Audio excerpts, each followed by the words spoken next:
Hi all, మీ request మేరకు నేను photos పెట్టలేకపోతున్నాను, అందుకే ఈ short తీస్తున్నానండి.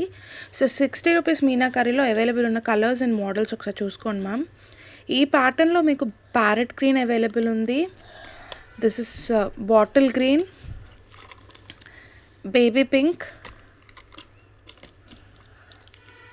Blue and sky blue available ఉందండి. నెక్స్ట్ ప్యాటర్న్ వచ్చేసి మీకు ఈ మోడల్ ఉంటుంది మ్యామ్. ఇందులో కూడా మీకు చూడొచ్చు మెటాలిక్ గ్లాసీ ఫినిష్ వచ్చింది, అసలు సూపర్బ్ ఉంది ప్యాటర్న్ మాత్రం. ఇది వచ్చేసి bottle green, baby pink, purple, yellow, sky blue and maroon colour అండి. సో ఈ కలర్స్ అనేది అవైలబుల్గా ఉన్నాయి. నచ్చిన వాళ్ళు ప్లీజ్ బుక్ చేసుకోవచ్చు. నంబర్ వచ్చేసి మీకు డిస్ప్లే పైన ఉంటుందండి. కాస్ట్ వచ్చేసి జస్ట్ 60 రూపీస్ అండి. మీకు లెంత్ వచ్చేసి చూసుకోవచ్చు మ్యామ్, 1.5 ఇంచెస్ ఉంటుందండి. 1.5 to 2 ఇంచెస్ ఉంటుంది. మరి స్మాల్ అయితే కాదు, మీడియం సైజ్ మ్యామ్. మీరు రెగ్యులర్గా పెట్టుకోవడానికి మీడియం సైజ్ ఇయర్ రింగ్స్ అనమాట. ప్లీజ్ బుక్ ఫాస్ట్ అండి.